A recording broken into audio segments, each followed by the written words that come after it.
Hello guys, welcome back to my new vlog. তো আমি কালকে মেহেন্দি করেছিলাম আর সেটা লাগিয়ে রাত্রেবেলা ঘুমিয়ে পড়েছিলাম।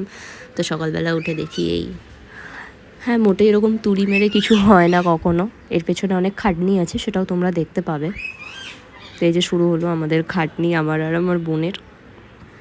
এখন পুরো ঘরটা আমরা এভাবেই গোছাবো। রোজ তো পসিবল হয় না ক্যামেরা অন করে ঘর গোছানো, তাই ভাবলাম তোমাদের সাথে শেয়ার করি। আর সেদিন এমনি আমি আরও একটু সকালে উঠে পড়েছিলাম।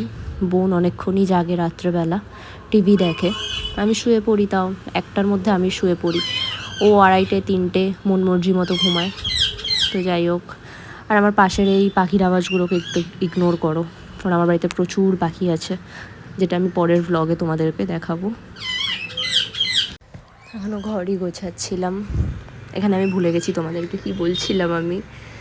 তারপরে এখানে পুতুলগুলোকে সুন্দর করে সাজিয়ে রাখছিলাম, আর বোন সব পুতুলগুলোকে খাট থেকে নিয়ে মাটিতে ফেলে দিয়েছিল। যেটা সাধারণত আমি একা যখন গোছাই তখন করি না, আগে নিচে বালিশ রাখি তারপরে পুতুলগুলো রাখি। কিন্তু আগে নিচে পুতুল রেখেছে, তারপর সব কিছু রেখেছে। ওর কথা অনুযায়ী বালিশগুলো নোংরা হবে, এর থেকে ভালো তোমার পুতুল নোংরা হোক। তো যাই হোক, আর নিচে রেখেছি তার কারণ হচ্ছে আমাদের সকাল ঘর মোছাও হয়ে যায়, ঝাড় দেওয়াও হয়ে যায়, আমরা ওঠার আগেই হয়ে যায়। তো তারপরে এই ফাইনাল লুকটা এইটা ছিল, এত কাজ করার পরে এইটা এসেছে।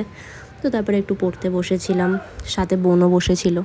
ও রোজ পড়তে বসে, কিন্তু আমি রোজ আমার পড়তে বসাটা হয় না, কারণ আমার সকালে অনেক সময় পড়া থাকে, তাই আমার পড়তে বসি না। স্নান করে খেতে বসেছিলাম। এখানে মাছের তরকারি ছিল, ডাল ছিল, ভাত ছিল, এটা খেয়েছি। আর 4টের সময় খুব খিদে পেয়ে গেছিলো, তাই ম্যাগি বানিয়েছিলাম। তারপর এটা হচ্ছে 6:30টার টাইমে বেরাচ্ছিলাম, পড়া ছিল, পড়তে বেরিয়েছিলাম। এখান থেকে হচ্ছে আমি আমার পার্সটা নিয়েছি, বাকি সব কিছু ইগনোর করো, কারণ এই জায়গাটা গোছানো নেই। তারপরে বাড়ি ফেরার সময় আমি 2 প্যাকেট বিরিয়ানি এনেছিলাম। হ্যাঁ, এই পিসটা দিয়েছিল, বাট আমি ওটা পরে চেঞ্জ করিয়ে নিয়েছি। লেগ পিস, আর যেটা দেখছো রেখেছে, এটা আমি পরে চেঞ্জ করিয়ে লেগ পিসই নিয়েছি, কারণ আমার এই পিসগুলো ভালো লাগে না। তো তারপরে আমি একটু এখান থেকে কচুরিও কিনেছিলাম। বাড়ি এসে ফ্রেশ হতে যাচ্ছিলাম, এটাই তোমাদেরকে বলছিলাম তখন, যে বাড়ি এসে এখন আমি ফ্রেশ হতে যাব।